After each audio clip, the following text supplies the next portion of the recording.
ምጽዋት ማለት እንደ የተረፈን አላስፈላጊ የሆነ ነገር አውጥቶ መስጠት አይደለም ምጽዋት። በዜና አበው ላይ አንድ አባት ነበሩ እና አንድ ከአካባቢ የሚረዳቸው ሰው ነበረ። እየወጣ እየወረደ የተወሰነ ይረዳቸዋል። እንዲሁም ሲረዳቸው ሰፊ ታሪክ አለውና አባቴ ባከውትን እንዲው ምግብ ላምጣለውስ ብሎ ነው ማልዶ ለምኖ ያደረገላቸው። እሺ ይሁን ብለው አመጣላቸውና በሰርክ በ9 ሰዓት አንድ የኔ ቢጤ ደሃ ያ ሰው ይዞላቸው ሲገባ አየ። ይሄን ሰው ህጀል ለምነው ብሎ ስመ እግዚአብሔር ጠራበት። በእንተ ማርያም አለው። እንዳይሰጠው ረሃብ ተዋጋው፣ እንዳይነሳው ረህብኩ ብራብ አላበላችሁም ብሎ በመጽዋት ምክንያት እከሰሳለሁ ብሎ አውጥቶ ሰጠው። እንቅፋት ሲመታኝ ሾህ ሲወጋኝ እኔ ልመና ስንከራተት ከዚህ በኋላ ሲገባለት እያየሁ ለምናለሁ ብሎ እንደገና በነጋው በ9 ሰዓት መጣ።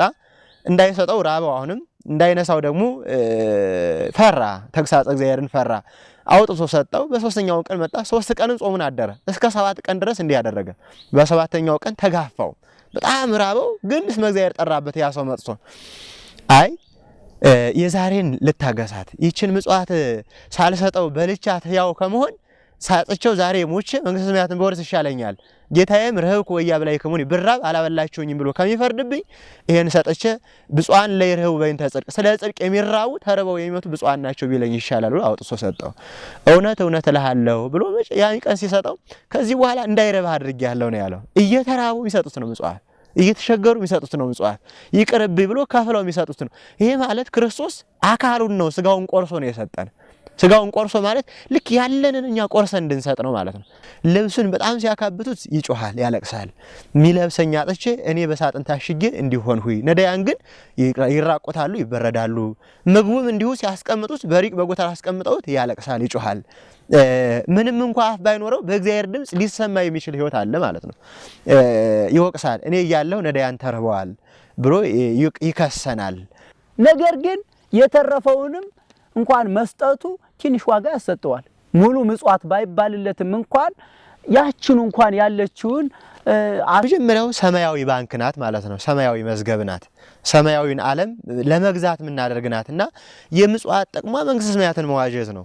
ምክንያቱም መንግስተ ሰማይ በነዳያን አማካይነት ስለምትወረስ አይዳ ወድኩማን ያህንጻ አብያተ የድሆች እጆች የጦማዳሪዎች እጆች መንግስተ ሰማይን ትሰራለች፣ በመንግስተ ሰማይ ቤትን ትሰራለች ስለሚል ራሱ ባለቤቱ ጌታችንም ግበሩ ለክሙ አይርክተም ነው ያመጻ በዚህ ዓለም ከሚያልፈውና ከሚጠፋው በሚጠፋው ቅዱስ እና አንጠላሎስ መስጠት ባቅታቸው ማለት ገንዘብ ቢያልቅባቸው ራሳቸውን ዘክረው ራሳቸውን ሽጠው መጹተው ሰጥተው አልፈዋልና ያንን ዓለም ያየን ወደዚያ ተመስጦ ዓለም ታስገባናት። ምጽዋት ደግናት፣ ቸርናት።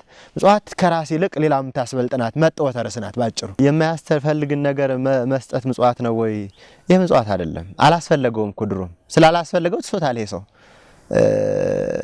ያላስፈልገውን ነገር ምን ያደርገዋል? ቢወስዱትም እንዲሁ የለበትም ማለት ነው። የማያስፈልግ ነገር አይደለም ምጽዋት። የሚያስፈልግ ነገር እንዲሁ አውቀን ቆርጠን ህሊናችን ይቅርብኝ ብለን ምን ሰጣው ነው ምጽዋት። ለምሳሌ ላስታውስ። በዜና አበው ላይ አንድ አባት ነበሩ እና አንድ ከአካባቢ የሚረዳቸው ሰው ነበረ። እየወጣ እየወረደ የተወሰነ ይረዳቸዋል። እንዲሁም ሲረዳቸው ሰፊ ታሪክ አለውና አባቴ ባከውትን እንዲው ምግብ ላምጣለውስ ብሎ ነው ማልዶ ለምኖ ያደረገላቸው። እሺ ይሁን ብለው አመጣላቸውና በሰርክ በ9 ሰዓት አንድ የኔ ቢጤ ደሃ ያ ሰው ይዞላቸው ሲገባ አየ። ይሄን ሰው ህጀል ለምነው ብሎ ስመ እግዚአብሔር ጠራበት። በእንተ ማርያም አለው። እንዳይሰጠው ረሃብ ተዋጋው፣ እንዳይነሳው ረህብኩ ብራብ አላበላችሁም ብሎ በመጽዋት ምክንያት እከሰሳለሁ ብሎ አውጥቶ ሰጠው። እንቅፋት ሲመታኝ ሾህ ሲወጋኝ እኔ ልመና ስንከራተት ከዚህ በኋላ ሲገባለት እያየሁ ለምናለሁ ብሎ እንደገና በነጋው በ9 ሰዓት መጣ። እንዳይሰጠው ራበው፣ አሁንም እንዳይነሳው ደግሞ ፈራ፣ ተግሳጽ እግዚአብሔርን ፈራ። አውጥቶ ሰጠው። በ3ኛው ቀን መጣ። 3 ቀንን ጾሙን አደረ። እስከ 7 ቀን ድረስ እንዲህ ያደረገ። በ7ኛው ቀን ተጋፋው፣ በጣም ራበው። ግን ስመ እግዚአብሔር ጠራበት። ያ ሰው መጥቶ አይ የዛሬን ልታገሳት ይችን ምጽዋት ሳልሰጠው በልቻት ያው ከመሆን ሳጥቸው ዛሬ ሞቼ መንግስተ ሰማያትን በወርስ ይሻለኛል። ጌታዬም ረህብኩ ወያብላይክሙኒ ብራብ አላበላችሁኝም ብሎ ከሚፈርድብኝ ይሄን ሰጥቼ ብፁዓን ለይርህቡ በእንተ ጽድቅ ስለ ጽድቅ የሚራቡ ተርበው የሚመቱ ብፁዓን ናቸው ቢለኝ ይሻላል ብሎ አውጥቶ ሰጠው። እውነት እውነት እልሃለሁ ብሎ ያን ቀን ሲሰጠው ከዚህ በኋላ እንዳይረባ አድርጌያለሁ ነው ያለው። እየተራቡ የሚሰጡት ነው ምጽዋት። እየተሸገሩ የሚሰጡት ነው ምጽዋት ይቅርብ ብሎ ከፍለው የሚሰጡት ነው ይሄ ማለት ክርስቶስ አካሉን ነው ስጋውን ቆርሶ ነው የሰጠን ስጋውን ቆርሶ ማለት ልክ ያለንን እኛ ቆርሰን እንድንሰጥ ነው ማለት ነው ደሙን አፍስሶ ነው የሰጠን ያለንን አፍስሰን እንድንሰጥ ያመለክተናል ማለት ነው እንጂ የተረፈንን አይደለም ምን ሰጠው ምጽዋት ማለት እንደ የተረፈን አላስፈላጊ የሆነ ነገር አውጥቶ መስጠት አይደለም ምጽዋት የመጀመሪያው ምጽዋት እንደውም እዚህ ማቴዎስ 10 ላይ ያለውን ሲያተቱ ሊቃውንት እስከ ጽዋ ማይ ቆሪር የሚለውን እስከ ቀዝቃዛ ውሃ ድረስ ይስጥ የሚለውን ሲተረጉሙ ምን ይላሉ ጠጅ ከቤቱ ላይ ጥሩ ነገር ጠጅ ጠላ ለስላሳ ምን ሀቤቱ ላይ የሚቀመስ ጥሩ ነገር እያለ ያ ባለበት ወቅት አይደለም ይሄን መስጠት ያለበት ይበሌለበት ወቅት እስከ ቀዝቃዛ ውሃ የተባለ ለሌላቸው ቅድም እንደገለጽኩ ለሌላቸው ነው እንጂ እያለስ ያለውን የተሻለውን ነገር እሱ ከሚያገኘው መስጠት አለበት ያ ሰው መስጠት ያለበት ምጽዋት ውክፍት ቁርባን ውክፍት ብለናታል እግዚአብሔር የሚቀበላት ቁርባንና ስላለ እየሰጠን ያለን በእግዚአብሔር ፊት ነው እየሰጠን ያለን ለእግዚአብሔር ነው እግዚአብሔር በነዳያን አድሮ እየተቀበለን ነው ስለዚህ ለእግዚአብሔር የምንሰጠውን ነገ ቤት የምንሰራበትን ምጽዋት የተረፈንን ወይም ደግሞ ለኛ አላስፈላጊ የሆነ ነገር አይደለም መስጠት ያለብን ከራሳችን ከምንጎርሰው ከምናገኘው ነገር ሁሉ መስጠት አለብን መቦ ዝክር ሰናይ ውስተ ቤቱ በኦሪት እንዲህ የሚል ቃል ተጽፏል ከቤቱ ዝክር ያለው ሰው ቢኖር ዘያበው በጋን ውራ የተሰበረ በግ የታወረ በግ ለመስዋዕት የሚያቀርብ ሰው ቢኖር ረጉሙቱ የተረገመ ነው ትላለች ኦሪት እንዴ የሚያደርግ ሰው የተረገመ ነው ምክንያቱም መስዋዕቱ የእግዚአብሔር ስለሆነ ቅዱስ ጳውሎስ የሚገልጸው አለ በሮሜ መልእክቱ ምዕራፍ 12 ከቁጥር 15 ጀምሮ አንቀጻ ምጽዋት ነው ምስለ ዘይት ፈሳ ተበሱ ወምስለ ዘይት በክቢኩ ከሚያዝነው ጋር እዘኑ ከሚያለቅሰው ጋር አልቅሱ ደስ ከሚለው ጋር ደስ ይበላችሁ ይላል አሁን ሀብት ስርየት ልጅነት ምግብ አግኝቶ ደስ ካለው ጋር ደስ ይበላችሁ ከሌለው ጋር ግን እዘኑለት ራሩለት ተጨነቁለት ነው እንጂ የሚለው የተርፍን ነገር መንሰጥ ይሄ ምጽዋት አያሰኝም እማ ተርፏል ማለት ነው ጥንቱንም ይሄ ሰው እስኪ ተርፍ ያቆየው ራሱ ዳለበት ጨርሶ እስኪ ተርፍ መቆየትም የለበትም ምጽዋት የበለጠ ሲሰጧት የበለጠ የበዛች ስለምትሄድ ዓለመ ሥላሴን ስለምታስጎበኝ በዚያ መልኩ ነው የምትታየው እንጂ የተረፈን ሰጥቶ ምጽዋት ሊባልለት አይችልም በፍጹም አይሆንለትም ይሄ እንደ ነዌ ነው የሚሆንበት እንደነ ኪራም ነው የሚሆንበት እንደነ ሰናየ ዝክር ነው የሚሆንበት እና ሰናየ ዝክር በጎ መስጠትን ይወዳሉ መስጠት ሳጨው ይባላሉ መጽዋዕት ዘካሪ ባይታው እስከመባል ደርሰዋል ግን ውስጣቸው ጋር የቀበሩት ነገር አለ ሰው ማይነካው ቀብረው ያስቀምጡት አለ በኋላ ያ ነው እሳቱን የፈጃቸው ወይ አረምጾ ለስጋከሙ ቅዱስ ጳውሎስ ያዕቆብ በምዕራፍ ያዕቆብ መልእክት ምዕራፍ 5 ቁጥር 1 ላይ የሚናገረው ወይዜኒ ነው አበልት ወበከዩ ላይ ለህርተምናከሙ አሁንም ባለ ጸጎች ወይ የተረፈ ትሩፍ ገንዘብ ያላችሁ ኑ አልቀሱ ዛሬ ነዳያን እየተራው ቤተክርስቲያን እየተጎሳቆለች አብነት ትምህርት ቤቱ እንዲሁ እየጣፉ ገንዘብ አስቀምጣችሁ የምታዩ ከሆነ ኑ አልቀሱበት ምን ያደርጋል ጥቅም ይትረፈኝ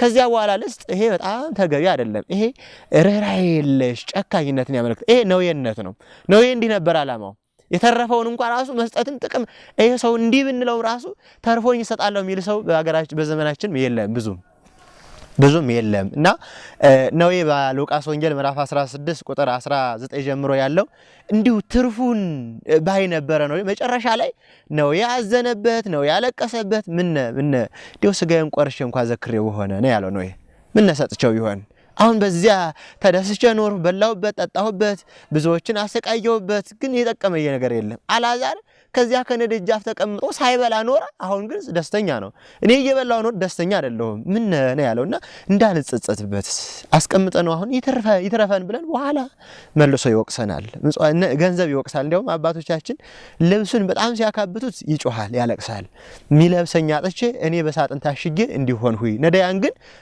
ይራቆታሉ ይበረዳሉ ምግቡም እንዲሁ ሲያስቀምጡት በሪቅ በጎታር አስቀምጠውት ያለቅሳል ይጮሃል ምንም እንኳን አፍ ባይኖረው በእግዚአብሔር ድምጽ ሊሰማ የሚችል ህይወት አለ ማለት ነው ይወቅሳል እኔ ያለው ነዳያን ተርበዋል ብሎ ይከሰናል ነገር ግን የተረፈውንም እንኳን መስጠቱ ትንሽ ዋጋ ያሰጠዋል ሙሉ ምጽዋት ባይባልለትም እንኳን ያችን እንኳን ያለችውን አስቦ ለምሳሌ ምን አለ መሰለ ከአንድ ሰው የሚለብሰው ሱሪ ሲለብሰው የቆየው ልብስ አለ እሱ ሌላ አዲስ መልበስ ስለፈለገ ያንን አላስፈላጊ ነው ብሎ የተወውን ያንን ማንስቶ መስጠቱ ምንም እንደዚህኛው ፍጹም ዋጋ ባያሰጠው ትንሽ ነገር ሳያገኝበት አይቀርም ትንሽ ነገር ያገኝበታል የምጽዋት ህግ ግን አይደለም የምጽዋት ህግ ካገኙት መስጠት እንደራስ ማየት ሰውን መመልከት ነው አላስፈላጊ የሆነውን ነገር መስጠት አይደለም ነገር ግን ያችንም ትንሽ ነገር ቢሰጥ ዋጋ ያገኝበታል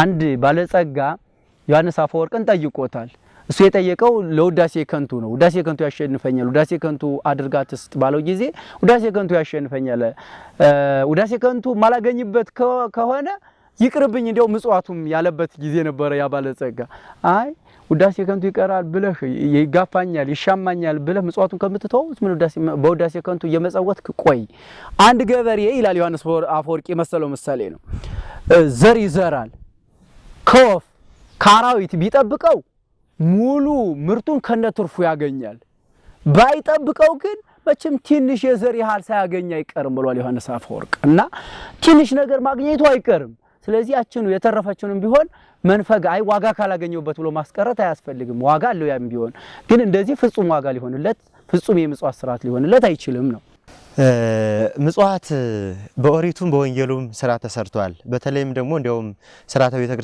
ቤተክርስቲያንን በአራት መልኩ ከፍለዋታል አንቀጸ ምጽዋት አንቀጸ ጸሎት አንቀጸ ትምህርት አንቀጸ ተግሳጽ ይባላል ቤተክርስቲያን እነዚህ ማይዘናት ምን ያቸው እነዚህ ሁሉ ያካተታሉ አንቀጸ ምጽዋት ያለው የሚቀመጥበት ነው ምእመናን በሙሉ ገንዘባቸውን ነዳያንን ለመርዳት የሚያመጡት ምጽዋት እዚያ ላይ ይቀመጣል ከዚያ በኋላ ይከፋፈል ነበር በአባቶቻችን ስርዓትና አራቱ ማዕዘን በአራቱ ክፍለ ትምህርት ነው መዝነው ያስቀመጡት በኦሪቱም እንዲያ ነበር ክርስቶስ እግዚአብሔር ወልድ ጸሐፍት ፈሪሳውያንን ይገሰጻቸው በዚህ መልኩ ነበር በዚህ ስለ ጸሎታቸው እናንተ ግብዞች ጸሐፍት መርጋውያን ጸሎታችሁ እንዲ ነው እያለ ገለጾላቸዋል ለምንድነው ጸሎታቸውን የገሰጸው ቢሉ ይላሉ እነሱ አንቀጸ ጸሎት አንቀጸ ምጽዋት አንቀጸ ትምህርት አለ በአንቀጸ ምጽዋቱና በአንቀጸ ተግሳጹ እየጸለዩ ነበር በአንቀጸ ጸሎቱ ተተ ብሎ ይገልጻልና ምጽዋትን አባቶቻችን ስራ ሰርተውላታል በተለይም አሁን በአስራት በኩራቱ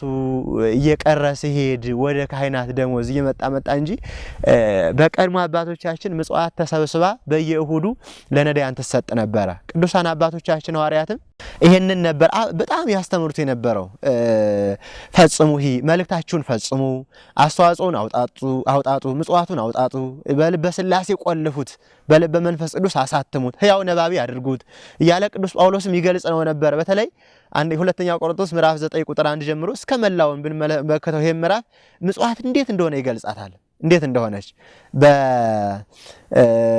ወንድሞቼ ስለ ቅዱሳን መልእክት ልጽፍላችሁ አትወዱም ይላል ቅዱሳን ማለት ምእመናንን ነው የሚገልጻቸው መልእክት የሚላት ምጽዋትን ነው ስለ ቅዱሳን ምጽዋት ስለ ነዳያን ምጽዋት እንዲሁ ልገልጽላችሁ አትሹ ታውቋታላችሁና ዲሁም የአካያ ሰዎች ሁሉ እነዚህ የመቄዶንያ ሰዎች ሁሉ ያመሰግኗችኋል እንደናንተ መሆን ይፈልጋሉ ታፍናችሁ ዝሩ ታፍናችሁ ታገኛላችሁ ማለት አፍሶ የዘራ ገበሬ አፍሶ ያገባል ጨብጦ የዘራ ገበሬ ደግሞ ጨብጦ ያዘራል ወዘሰ በበረከት የዘሮ በበረከት ያርሮ እንዴ አበርክቶ የዘራው አበርክቶ ያፍሰዋል በጥቂቱ የዘራ ደግሞ በጥቂቱ ያፍሳል እንዲል እዚያው ላይ እየገለጸ ይሄዳልና ምጽዋታችሁ እንዲህ አድርጓት በተለይም ደግሞ የሚገባቸውን ሰዎች እንዳይሞቱ ህይወታቸውን ለዚህ ይሄ ለሆነ ሰዎች መስጠት መለገስ ይገባናልና ምጽዋታችን በዚህ መልኩ እናደርጋታለን ሐዋርያት ባደረጉት መልክ ክርስቶስ ባደረገው መልክ ክርስቶስ አንቀጸ ምጽዋትን በስፋት ከገለጸው ትምህርት አንቀጸ ምጽዋት ነው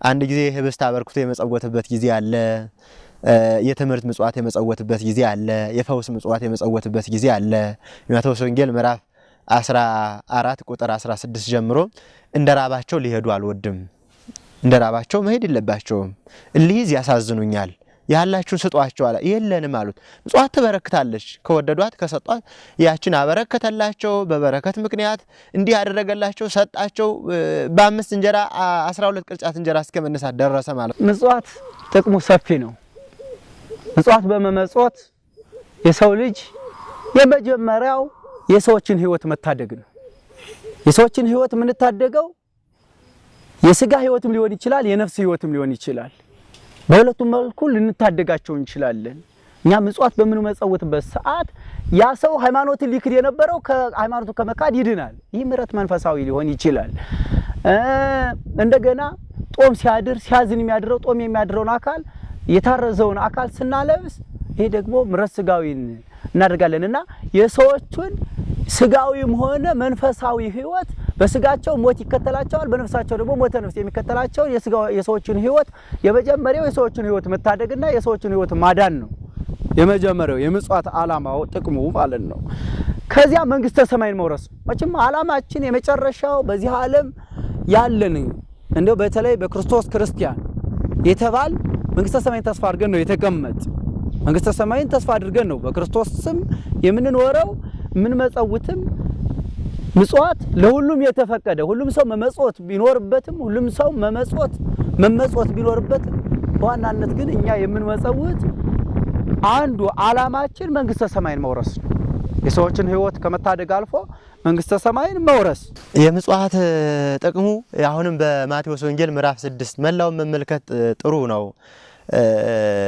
ሀባሃሎ መዝገበክሙ ይሄሉ ልብክሙ ዝግቡ ለክሙ መዝገበ ዘበሰማያት ሀበ ይበል ወይማስን የማይጠፋ ሰማያዊ ድልብን ሰማያዊ መዝገብን አዘጋጁ ይላል የመጀመሪያው ሰማያዊ ባንክ ናት ማለት ነው ሰማያዊ መዝገብ ናት ሰማያዊን ዓለም ለመግዛት ምን እናደርግናትና የምጽዋት ጥቅሟ መንግስተ ሰማያትን መዋጀት ነው ምክንያቱም መንግስተ ሰማይ በነዳያን አማካይነት ስለትወረስ አይዳ ወድኩማን ይሐንጻ አብያተ የድሆች እጆች የጦማዳሪዎች እጆች መንግስተ ሰማይን ትሰራለች በመንግስተ ሰማይ ቤትን ትሰራለች ስለሚል ራሱ ባለቤቱ ጌታችንም ግበሩ ለክሙ አይርክተም ነው ያመጻ በዚህ ዓለም ከሚያልፈውና በሚጠፋው ገንዘብ ወዳጅ አብጁበት በሰማይ ቤት ስሩበት ብሏል በሉቃስ ወንጌል ምዕራፍ 16 ላይ ስንመለከት ምዕራፍ 16 ቁጥር 9 ላይ በሐላፊው ዓለም በሐላፊው ንብረት የማያልፈውን ዓለም አግኙበት የማያልፈውን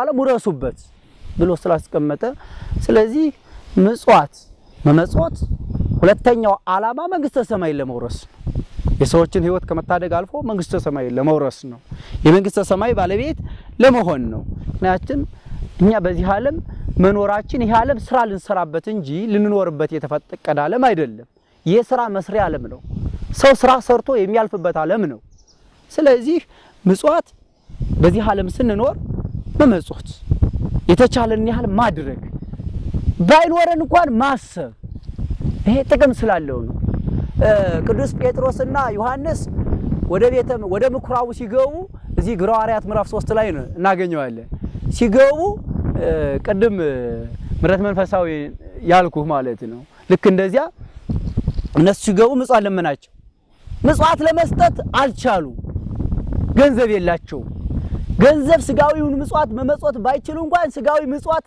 ከማግኘት ተነስቶ ሰርቶ ያን ምጽዋት የሚያገኝበትን ምክንያት መፍጠር አለብን አሉና ራርተው ከበሽታው እንዲድን አደረጉት ተመለስ ወደኛ ተመልከት አሉት ዞር አለ ምጽዋት ሊሰጡኝ ነው ብሎ ተመለከተ አይ ወርቅና ብር እንኳን የለኝም ያለኝን እሰጥሃለሁ የፈውስ በራሱ ምጽዋት ስለነበር ማለት ነው ጤና ላጡት ፈውስ ምጽዋት ስለነበር ጴጥሮስ ምን አለው ካለኝ እሰጥሃለሁ አለና ከበሽታው ፈወሰው ያ ሰው ምን ይፈልጋል ከዛ በኋላማ ራሱ ይሰራል በሽታው ከለቀቀው ይሰራል ስጋዊ ምጽዋትን በዚህ ያካትተዋል ማለት ነውና ምጽዋት ጥቅሙ ሰፊ ስለሆነ የሰዎችን ህይወት መፈወስ ማዳን መመለስ ስለሚችል በዋናነት ምጽዋትን አሁንኛ በራህ አይን መመልከት በቅንነት መንፈስ መመልከት ስለዚህ በዋናነት ጥቅሙ ዓላማው ግን መንግስተ ሰማይን መውረስ ነው ክርስትናውን ትገልጻለች ከነገረድነት አንዷ ናት ነገረድነት ምንላችሁ ማመን መጠመቅ ስጋውን ደግሞ መቀበል በእነዚህ ውስጥ ያሉ ሂደቶች አሉ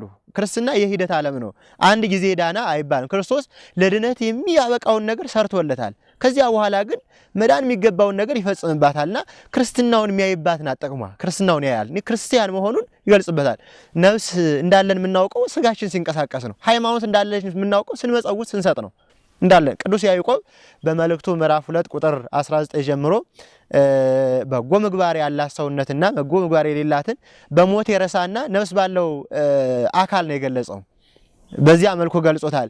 ነዳያን እየለመኑት ሂድና እሳት ሙቅ ከዚያ ትጠግባለህ የሚለው ሰው ቢኖር ይሄ ሰው ምን ረባው ምን ጠቀመው? ያንማ እነሱ መቼ አጥተውት እገሌ ይሰጣል ቢለውስ ምን ይረባዋል ይጠቅመዋል? ያንማ መቼ እነሱ አጡት? ይልቁንስ የሚችለውን ያህል ያድርግለት። ከዚህም ከአጋንንት የተለየ ዓለም ይኖረዋል ማለት ነው። ወከማውስ አጋንንትን ያመኑ ወይ ደነግጹ ቦቱ ማመን ብቻ አጋንንትም ያምናሉ ይደነግጣሉ፣ ግን በጎ ምግባር የላቸውምና አይድኑበትም። ያንን በጎ ምግባራችን የምንገልጽባት ክርስትናችን የምናሳይባት ናት ማለት ነው። እግዚአብሔር እኮ ምጽዋትን ስለሚወዳት ነው። ቆርኔሌዎስን በዚህ በግብረ ሐዋርያት 13 እናነብ ቆርኔሌዎስን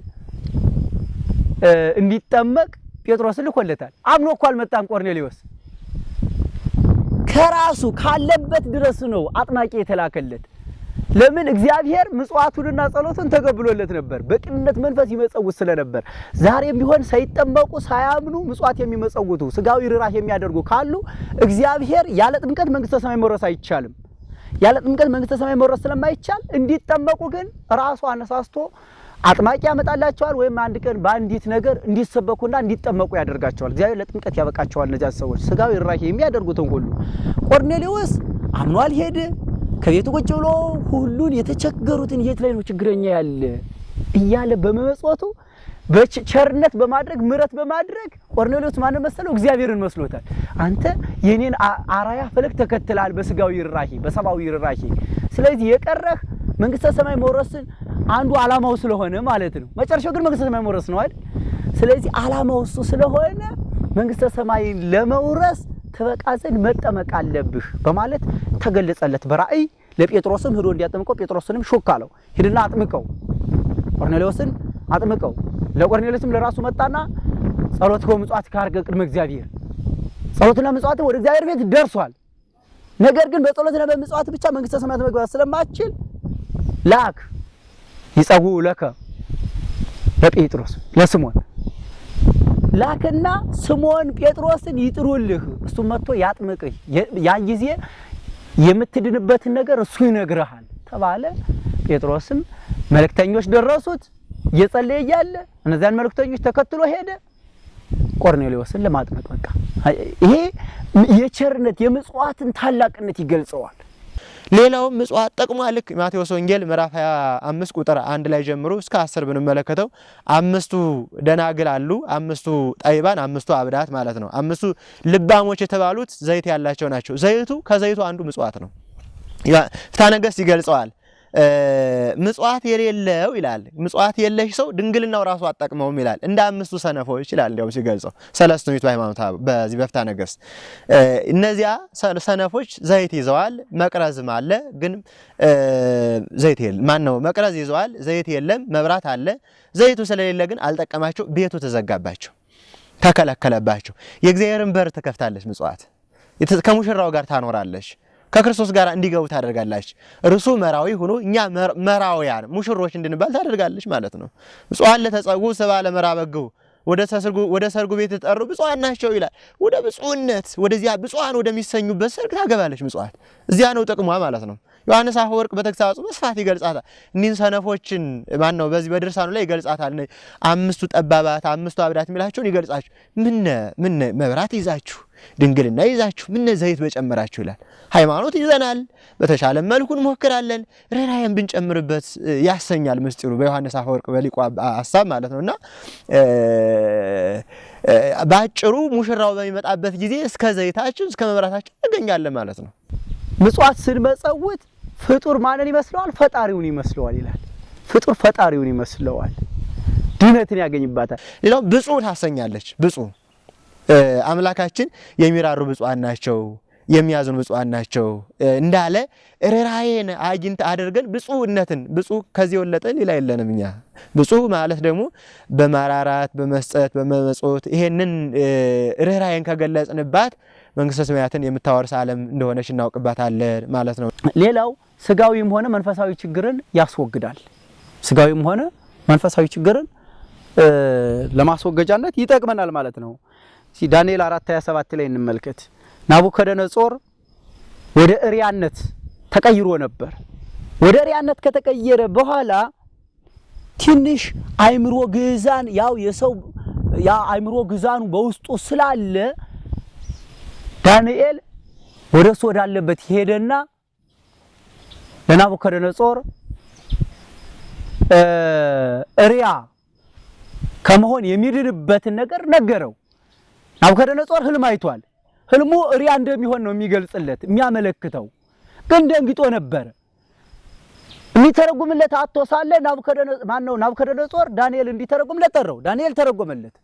ሲተረጉምለት ግን ልነግርህ እፈራለሁ፣ አንዱ ነገር በጣም አስቸጋሪ ነው ከትርጉም መካከል አለው። ምንድነው? ንገረኝ፣ ዝም ብለህ ችግር የለም አለው። እንዴ አንተ ወደ አውሬነት ትቀየራለህ አለው። ታዲያ ለዚህ ምን ይሻለኛል አለና ሲጨነቅ ናቡከደነጾር ዳንኤል ምን አለው? በመጽዋት በመመጽወት ቸርነት በማድረግ ርራሄ በማድረግ ምረት በማድረግ ይህ ችግር ይፈታልሃል ነበር ያለው ዳንኤል። ትንቢተ ዳንኤል ምዕራፍ 4 ቁጥር 27 ላይ የተጻፈው ማለት ነው። ችግርን ለማስወገድ የምንለው አንድ የድሆችን ችግር እናስወግዳለን፣ በሌላ መልኩ ደግሞ በእኛ የመጣውን ማት መቅሰፍት ማለት ነው። ማት መቅሰፍት ችግር ያመጣውት በሰውየው ላይ በራሱ ላይ የሚደርሰውን ማት መቅሰፍት እንደ ናቡከደነጾር ሊያስወግድለት ይችላል ማለት ነው። ምጽዋቱ ያው የታዘዘው ነገር አልቀረም፣ ወደ ሪያነት ተቀየረ። ከዚያ በኋላ ግን እንዲመለስ ያቸርነት ረዳው፣ ያመረት ረዳው፣ ለመመለስ አበቃውና ምጽዋት ጥቅሟ ሰፋ ያለ ነው። ሌላው የማናየውን እግዚአብሔር በመናያት ምጽዋት የማናየው እንገልጽባታለን ማለት ነው። እግዚአብሔርን በህያው እየገለጽንባት ነው ማለት ነው። እግዚአብሔርን ረቂቁን እግዚአብሔር በሚታይ ምጽዋት አሳይተንባታልና የኛን ቸርነት ገልጸን ከአባቶቻችን ጋር ያለንን የታሪክ ሂደት አንድ አድርገን ሰማያዊን ዓለም ልንዋጅባት የምታበቃን ምጽዋት ናት። እንደነ ቅዱስ እንደነ አንጢላሪዮስ ህይወታችንን እንመዝንባታለን ማለት ነው። እነ ቅዱስ እና አንጢላሪዮስ መስጠት ባቅታቸው ማለት ገንዘብ ቢያልቅባቸው ራሳቸውን ዘክረው ራሳቸውን ሽጠው መጽውተው ሰጥተው አልፈዋልና ያንን ዓለም ያየን ወደዚያ ተመስጦ ዓለም ታስገባናት። ምጽዋት ደግናት፣ ቸርናት። ምጽዋት ከራስ ይልቅ ሌላም ታስበልጥናት፣ መጥወተ ርዕስ ናት ባጭሩ። እና መጥወተ ርዕስ ደግሞ ማለት ትልቁ ማዕረግ ናት ማለት ነው። በሌላ መልኩ ምጽዋትን ልክ አምላካችን ባለ 100 ባለ 60 ባለ 30 ብሎ ይሄንን በጎ ምግባርን ገልጾታል። ከባለ 100ም ከባለ 60ም ከባለ 30ም ታስገባናለች ማለት ነው። እና እዚያ ቁጥር እንቆጠርባታለን። ከመጸወትነ ከሰጠነ እዚያ ድረስ እንሄድባታለን። ጥቅሟ እዚያ ድረስ ነው። ወተጋቢያ ወንዘ ዝሩት ይቲ ማይከል አድባር ዋወግር ወቆላ ተገዳም ወተጋቢያ ተከውን ሀተ ጵርስፎራ ሊቁ የሚገልጸው ደጋም ተዘራ ቆላም ተዘራ የደጋውም የቆላውም ስንዴው ተሰብስቦ አንድ ህብስት ሆኖ ይዘጋጃል። እንደዚህም ሁሉ ለሁሉም የመጸወትና ተሰብስባ አንድ ምጽዋት አንድ ምስጢር ሆና ተዘጋጃለች። ዓለም እግዚአብሔርን ታሳያለች ማለት ነውና ምጽዋት እንደዚህ ናት። ጥቅሟን መወሰን አይቻልም አሁን ባለው። ምክንያቱም የማይታየውን ዓለም ስለምታሳይ የማይወሰነው ዓለም ስለምታሰጥ ወስኖ ከዚህ እስከዚህ ብለን ለማስቀመጥ ራሱ ከባድ ናት ምጽዋት። ሁላችንም መጽውተን የሱን መንግስት